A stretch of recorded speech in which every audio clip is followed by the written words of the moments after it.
does a wonderful job, and we are so pleased to have him. So I am going to turn the program over to Nolan Eller.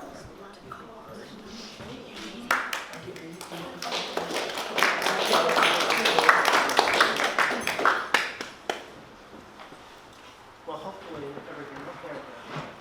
No, we can't hear. I haven't started yet. Okay. If you can't hear me, just let me know. Okay.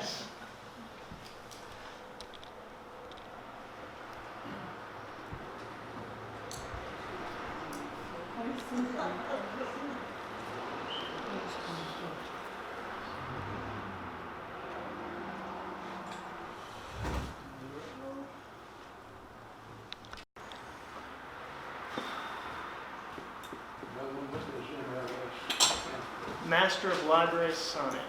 So that's my master's degree. And it is National Libraries Week. So happy National Libraries Week to everybody. So while that's warming up, as Margaret Ann mentioned, I'm Nolan Eller. I am the University Archivist and Head of Special Collections. And also I'm the University Records Officer at Louisiana Tech University. I've been here about a year and a half now. Going on, it'll be 2 years in January. So before I was at Louisiana Tech, I was the assistant archivist down at Northwestern State University in Natchitoches. Before that time, I got my MLS degree from Indiana University in Bloomington, Indiana. I was born and raised in Lafayette, Indiana, which is, if you're familiar with Purdue University, it's right next to Purdue University. In fact, that's where the majority of my family went. And my dad pressured me to go there, and I said, well, if you didn't live right across the river, I would have gone there. But, and I actually attended, for my undergraduate, I went to Wabash College, which is a small liberal arts college in Crawfordsville, Indiana. It's actually one of the last three remaining all-male institutions. So it's one of my favorite memories, and really helped me build me into who I am today. Well,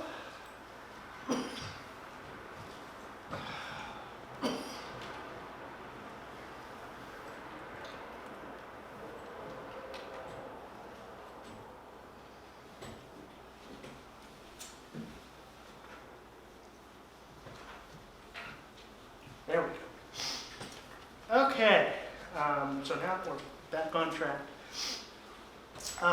So for those who don't, so for my presentation, I kind of wanted to demonstrate some of the treasures that Louisiana Tech Archives has. A lot of people don't really know where we're at. A lot of people don't know who we are, what we do. We're kind of hidden away in the library up in the Wiley Tower, and a lot of times we're described as a hidden gem. I hate that description of us, because I don't think we're hidden. And I want everybody to use our materials, get the word out, really appreciate what we have at Louisiana Tech. So for those who don't know, we are located on the beautiful campus of Louisiana Tech. We're located on the 4th floor of the Wiley Tower in Prescott Memorial Library. We're open from 8 a.m. to 5 p.m. Monday through Friday. Now in the summertime, we will have adjusted hours. We'll be open 8 a.m. to 5 p.m. Monday through Thursday, 8 a.m. to 12:30 on Fridays. The entire campus adjusts their schedules for the summer sessions. We are free and open to the public, so anybody can come and use us. If you're performing research, we do request that you make an appointment, call and make an appointment. Any of the material I talk about today, any of you are welcome to come and see, hold, pick up, touch, use. Any of our collections that you want to see, just let me know and we can make arrangements for you to come and view it. That's the great thing about archives as opposed to museums. You can come and touch, hold, utilize our materials instead of just looking at something from behind glass.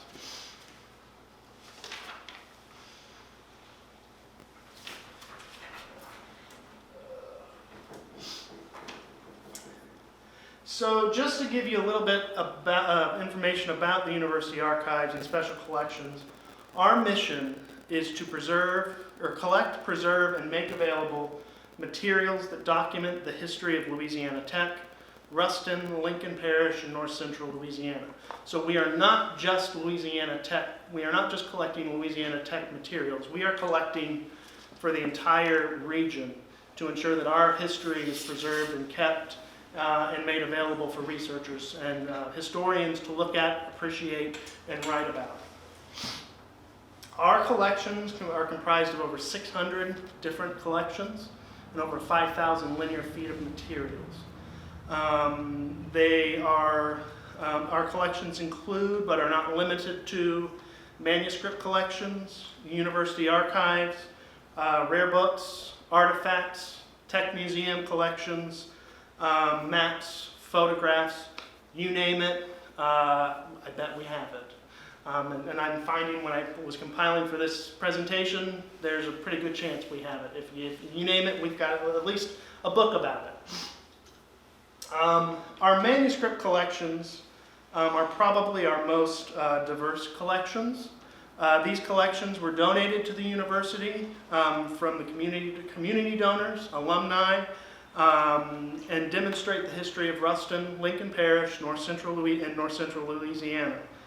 In this collection, we have church records, genealogical records, the Camp Ruston collection, Civil War diaries, the Graham papers, the Twitchell papers, just to name a few of our hallmark collections that are really make up our manuscript collections. Now I was prepared to go second, so I'm going to have to adjust something. But one of the treasures that we have in the collection, and I'm not going to speak too much about it because I want the second presenter to talk a little bit about it, but are our Chautauqua materials. The Chautauqua materials are mainly from the Graham papers. And like I said, I'll let the second presenter kind of go into it, and I know it's a little difficult to read, but on the left is a postcard of the old Chautauqua Auditorium. On the right is a certificate of participation for Marie Graham. And like I said, I know it's kind of, and that certificate is from August 1895.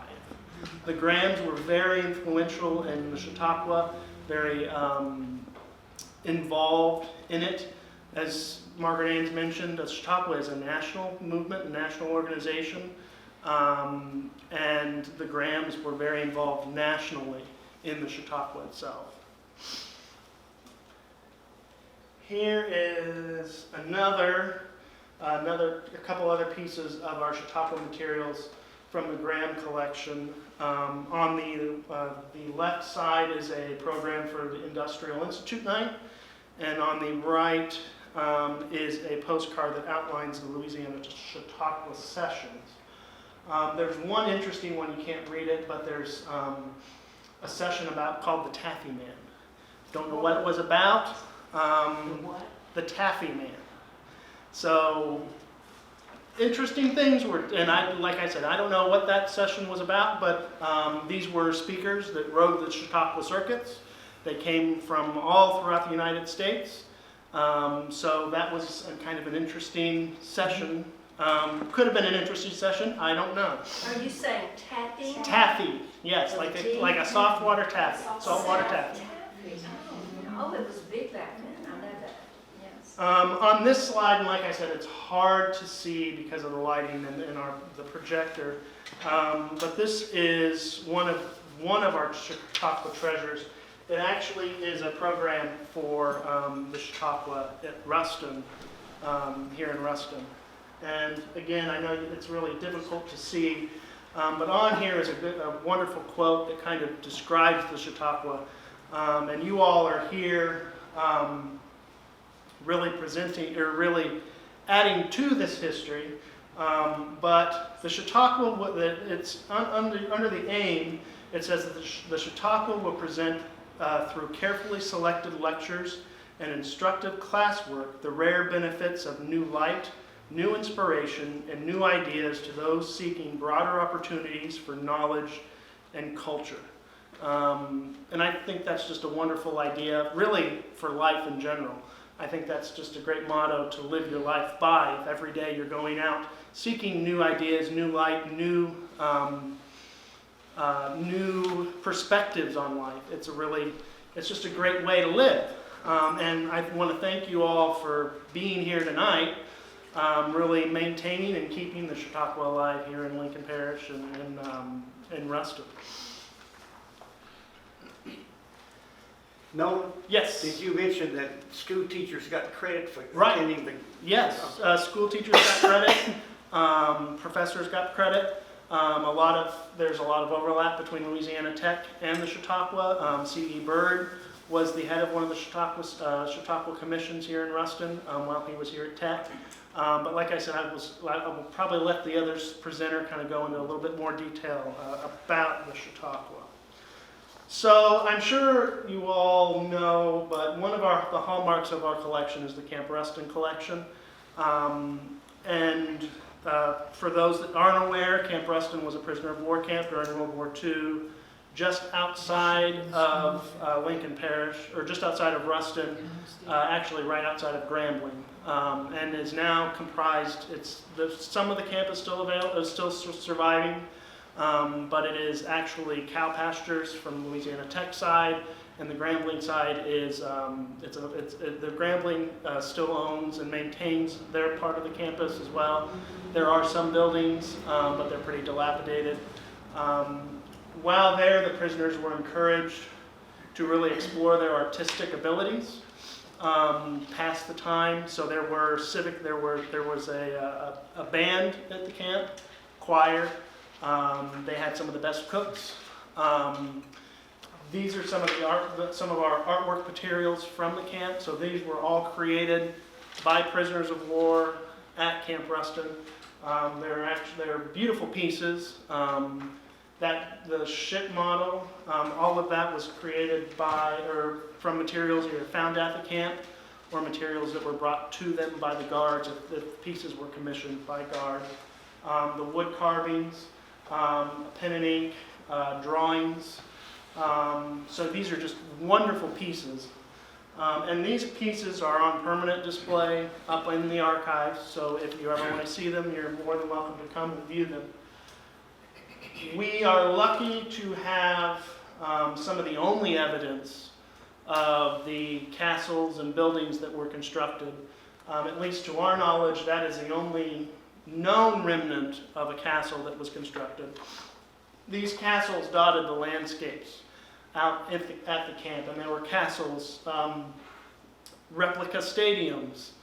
They had sculptures of people who were important to the German culture, windmills, all throughout the camp. It was a miniature wonderland that they created, which is really fascinating. And unfortunately, none of that exists. So that is the only remnant that we know of the castles that still exist.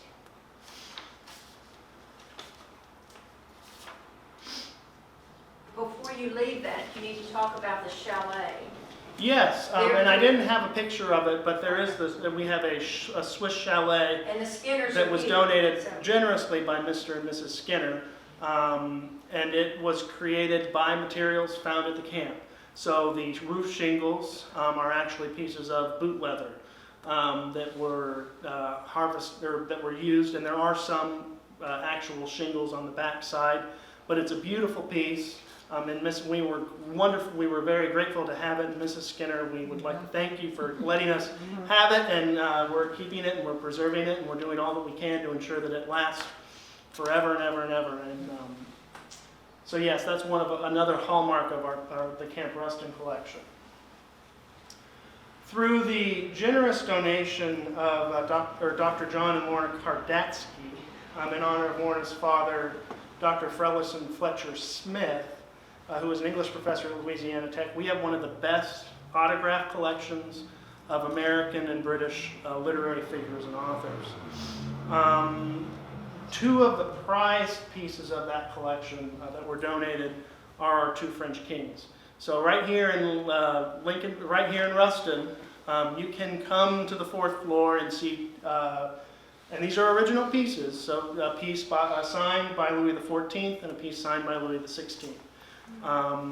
Like I said, that's all here for you all to see, to use, to utilize. In this collection the majority of the collection, as I mentioned, is comprised of famous authors of British and American literature. And some of the highlights include, but are not limited to, Mark Twain, William Cullen Bryant, Ralph Waldo Emerson, Henry Wadsworth Longfellow, Henry David Thoreau, George Orwell, who wrote 1984, Sir Arthur Conan Doyle, who wrote Sherlock Holmes. And the jewel of this collection is our Charles Dickens collection. So we have multiple pieces signed and written by Charles Dickens. This letter, actually, that's displayed is unique because it was not known about until the collection was donated to Louisiana Tech.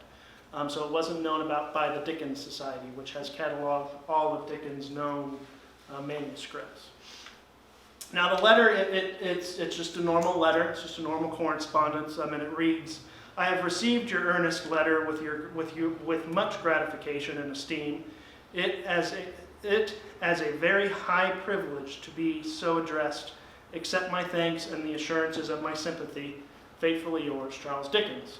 So I mean, it's not like it's just an everyday letter, but it has very significance, a lot of significance for Dickens researchers, and it's just a little hidden gem that the author of A Christmas Carol has materials up in the archives. What was the date of that? The date of that is, it's 1868.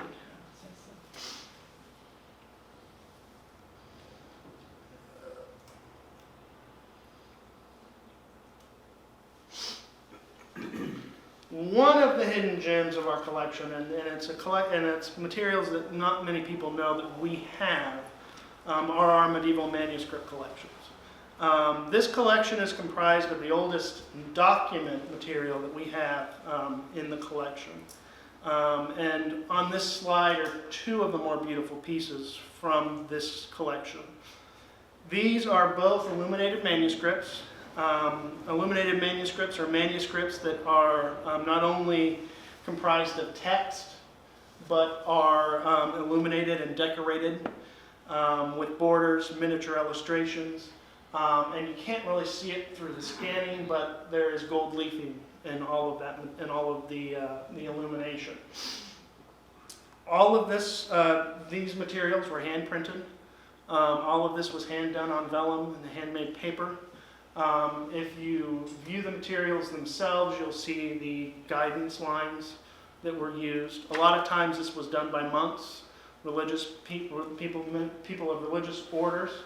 On the left is a piece from our Breviary leaf from 1350. The Breviary is a book that contains all the liturgical text for each day. So this is just one page. Unfortunately, we only have one page. It was a collection that was, and again, through this, preparing for this presentation, I learned that our pieces are from a famous individual who actually took religious texts, medieval manuscripts, from their original bindings, broke them up, created new sets, and sold them for monetary profit, which is unfortunate that happened and occurred, but it's great that we have them and are able to utilize them and hold them. On the right is a leaf from a Book of Hours from 1435. So a Book of Hours is very similar to the Breviary, but it contains the prayers to be said at the canonical hours of each day. And these, the one on the left is in Latin. The one on the right is in French. On the left is another Book of Hours leaf printed. This one is actually printed, so it was printed in 1500. The first book that was ever printed is considered to be the Gutenberg Bible, which was printed in 1455. So this was printed roughly 45 years after the Gutenberg Bible, which is pretty astonishing when you think about it. On the right is one of my more recent finds. It is a leaf from the Nuremberg Chronicle. We have about 15 leaves from this document. It was produced in 1493, so even closer to the Gutenberg Bible. The Nuremberg Chronicle is an illustrated biblical paraphrase in world history. So it's all in Latin. You can see the imagery is beautiful, and if you get an up close look at it, it's amazing what they were able to do. All of that would have been hand with wood blocks, hand relieved, hand chiseled, and then printed. And so yeah, it's a wonderful find. I was really excited when I found it, and I spread the word to all the professors who would be interested in using it for their classes and really getting the word out that we have this, because it's not cataloged in our university's catalog, so nobody really knew we had it. Another one of the jewels of the manuscript collection is the Israel Shreve collection. So Israel Shreve was born in 1739 and was the second colonel in the 2nd New Jersey Regiment during the American Revolution. He fought at battles such as Brandywine, Germantown, Springfield, Monmouth, and he wintered with George Washington at Valley Forge. One of his sons, Henry Miller Shreve, I'm sure you all know who that is, but he is the individual who Shreveport is named for and broke the great raft on the Red River. The document on the right is a marriage license for Samuel Scotton and Jean Hall, dated March 20th, 1775.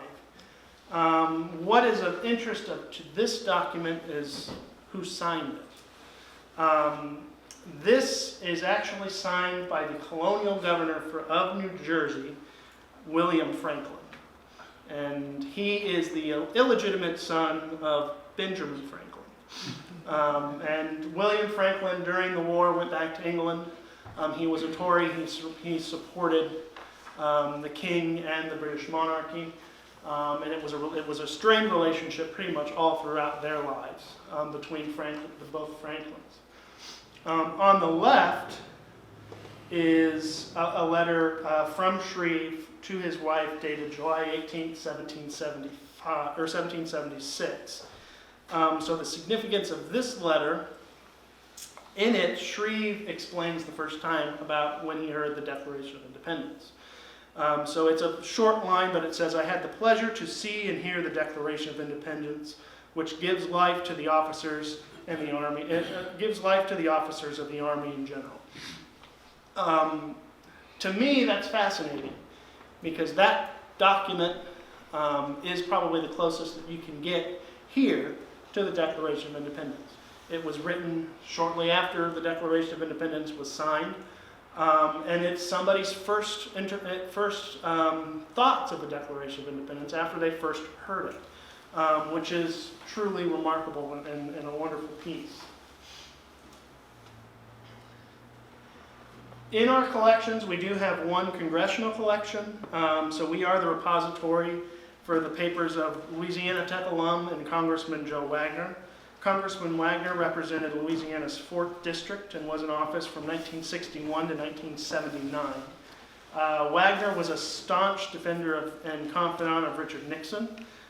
He was also held important positions on the House Ways and Means Committee and was a member of the House Committee on Science and Aeronautics.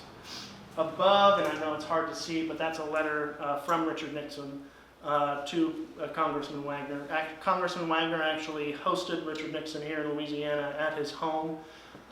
There was a large party for him. That collection, there are gems within that collection, and it's a very vast collection because it is his entire, it runs the gamut from his entire service in the House of Representatives. The William King Stubbs collection. William King Stubbs is regarded as one of Louisiana's most well-known architects, and he designed a number of homes and buildings that dot the landscapes of Ruston and North Louisiana. The King Stubbs collection contains the plans, blueprints for the majority of his buildings.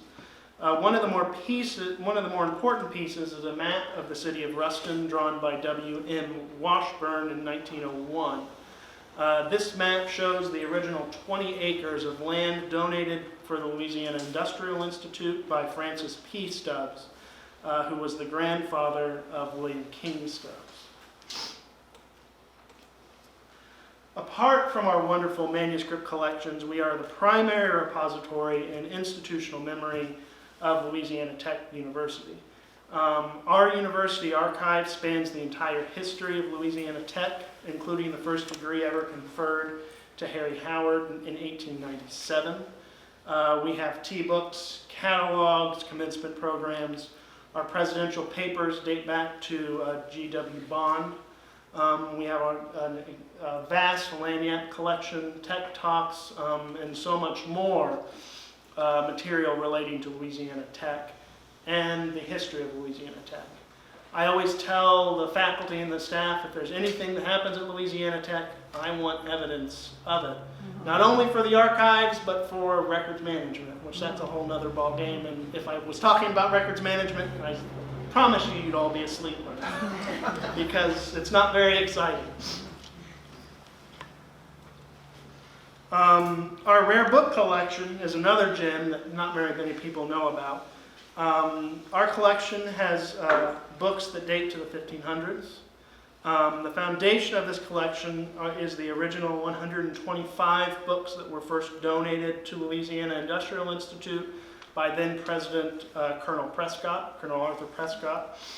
And so those books make the foundation of the Louisiana Tech Library. So they're very important to us and to the university at large. Pictured, and again it's a small book, but it's that is vellum binding, and then the pages are also vellum, and it's a long title, so excuse me, but it's Thoughts or Christian Reflections for Every Day of the Year, written by F.P. Francisco Nepru of the Society of Jesus, Volume 4, October, November, and December. Pictured or printed in Barcelona, 1766. Francois Nepru was a Jesuit writer on ecclesiastical subjects. This text was first written in Paris in 1695 and then was reprinted, and this book is in Spanish, so it was reprinted in Spanish in 1766. And it is one of four volumes. It's one of, I believe, 3 volumes. Or no, 4 volumes. Those books have something sticking out of the tops of them. Those are flags. So instead of putting call numbers, so when you go to a library, you'll see the call number actually attached to the side of the spine of the book, and you can kind of see it there at the bottom of 3 of the books in the middle. Those are old call number stickers. Instead of putting call numbers on them, what we use is acid-free flags that are actually in the books themselves, and the call numbers are written in pencil as opposed to printing them or altering the book. And because you can see that the stickers on some of those spines, you can't take those off, and they can't be removed easily without damaging the book further.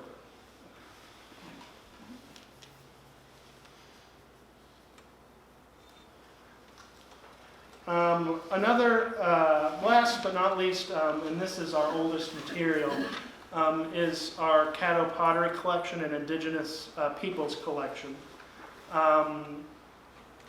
This is one of the best collections of Caddo pottery, probably in the state.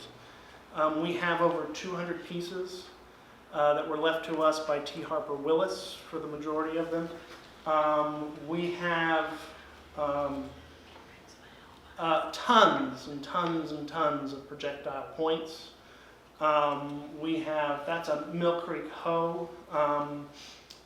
And an individual who came to look at it said he's never seen one actually whole, because hoes were working tools. They were constantly being pounded into the ground, and that's a big piece of rock, so it's about this tall. And through all that constant digging, they broke, and they weren't kept whole. So he was relieved to see that, and it really made his day to actually see and hold a Mill Creek hoe. We also have, those are trade pipes, so they weren't created by the Caddo, but they were used for trade with Europeans in the area. And that is a bird effigy bowl. We have about 5 or 6 effigy bowls. And then the majority of our collection, a lot of the Caddo material came from the Ouachita Valley region, mainly southern Arkansas, but it does dip down into Louisiana. So as you can see, the Louisiana Tech Archives and Special Collections is full of wonderful treasures, just waiting to be explored. And what I have showed you is only a fraction of what we actually have. I have to reiterate that all of this material is here for you. We collect it for you, we keep it for you.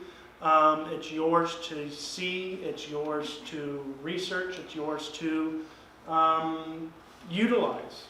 So if you want to see anything, or if there's anything that sparked your interest from this presentation, just let me know. And you can feel free to come up to the 4th floor of the archives and see it. I also would like to say that we are still collecting.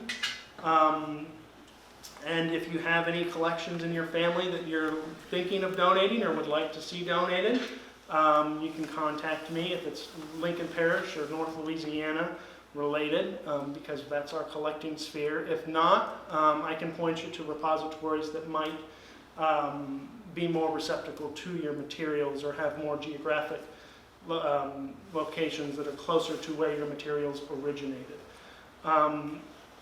And also, if you have materials that you're concerned about in your own personal collections, I'd be happy to talk with you about how's the best way to preserve them, the best way to ensure that they are kept and maintained, not only for yourselves, but for your family and for the generations that follow you.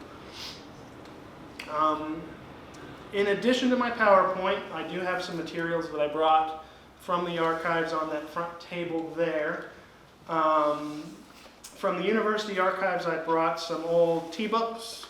There are 2 freshman beanies, which I'm sure there are some people here that had to wear those and suffer the consequences of not docking your beanie to upperclassmen or losing your beanie as you were walking across campus. And we also have, that's a booster hat, so it's actually styrofoam to make it look like straw. It was used at some booster events for Louisiana Tech. From the Joe Wagner collection, I have brought one of his mini space models. This is a model of the lunar module landing craft. I have also brought a tin mug that has the seal of the House of Representatives on it. From the Camp Rustin collection, I brought a wood carving from one of the prisoners, as well as a belt that's made out of the cellophane from the wrappers of cigarettes. They actually folded that and then weaved it together to create a belt. I have also brought along a box of unopened cigarettes that was found on the U-505,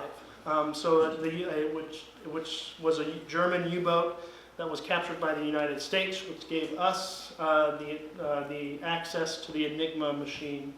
And the prisoners of the U-boat, or the U-505, were actually held under strict secrecy at Camp Rustin. I have also brought some facsimiles of the Israel Shreve letters, the medieval manuscripts, and an invitation to the Rex Mardi Gras Ball, which is the big piece, dated 1891. That piece, unfortunately, is in 4 sections because the original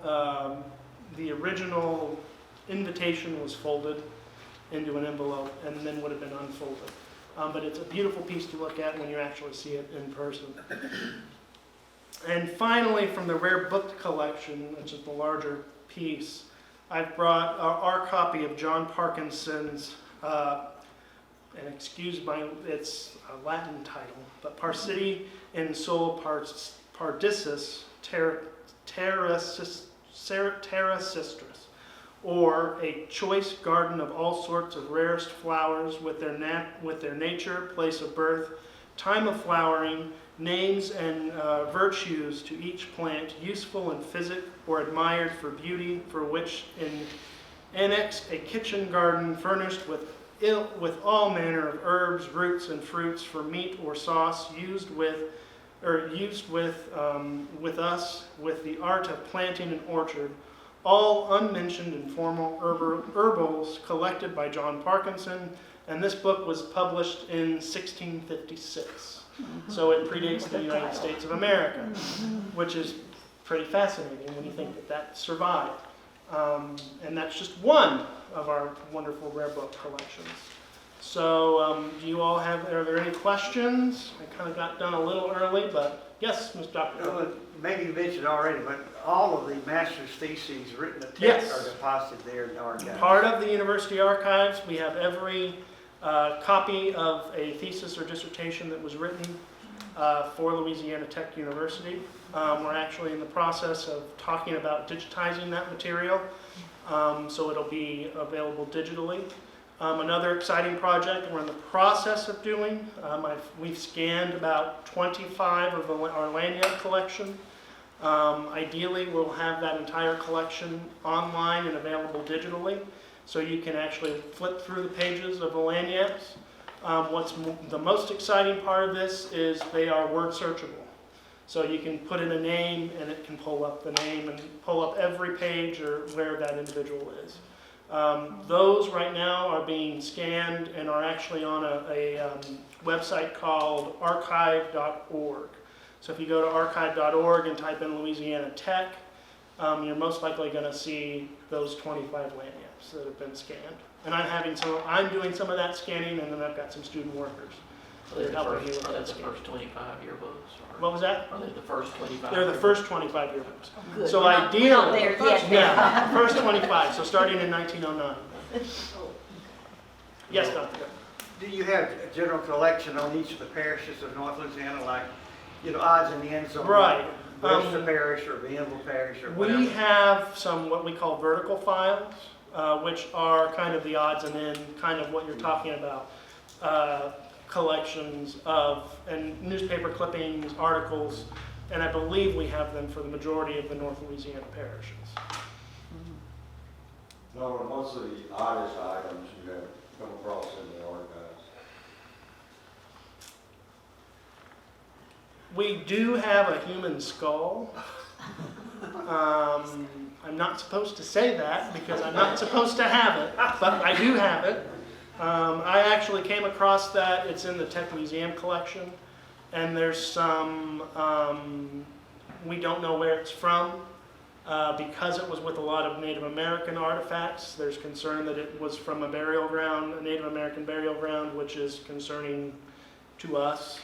The librarians say it's given us bad mojo, but there's a curse on us. But that's one of the oddest materials that we have, at least I've discovered. Part of the Tech Museum, I've got dinosaur footprints. If anybody wants one, I'm willing to give it. If you can pick it up. We've got some fossils, and we've got like a mammoth molar, vertebrate fossils, that kind of material. So yeah, there's a vast amount of stuff at Louisiana Tech that's there for you all to look at and see. Wesley's been one of our great patrons and he's utilized a lot of our collections, and a number of people here. What was that? I lost my eyesight. How much is the library used by the student population? The archives or the library as a whole?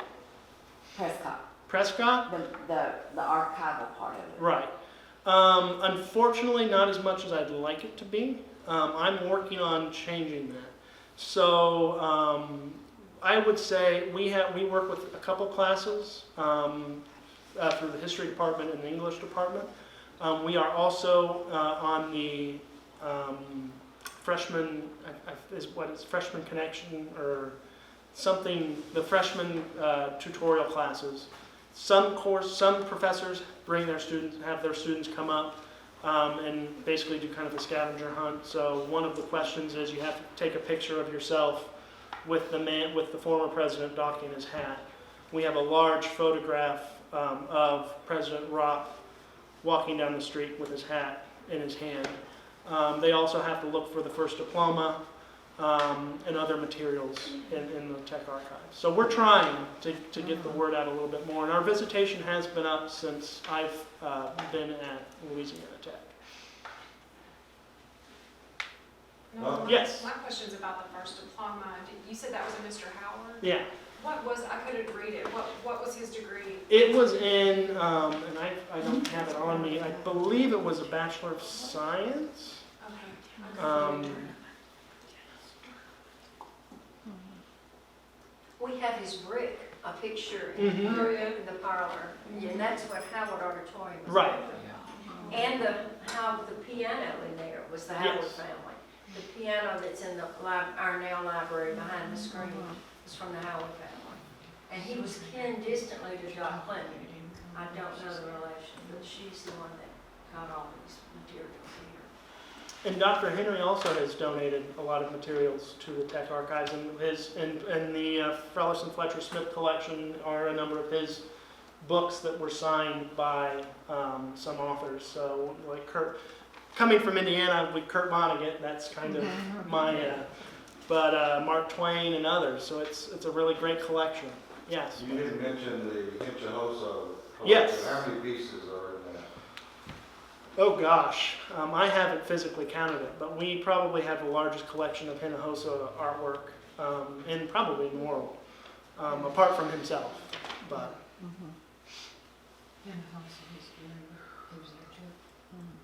And you have the toys too, his toys? I believe so. Yes, we have some of his toys. That he carved himself because he grew up in an impoverished Right. situation. With wheels and all. Well, Nolan, I don't know where the tennis player is. Like a dentist. I hope she's winning. We do have food in the kitchen, and we are so grateful, Nolan, for you for doing this. Paige Prince is going to be our next one next week. And here she sits, and she's going to do public education. Wesley, who's in the front, is going to do the third one. So we hope that you'll return, and we hope that you will eat this food.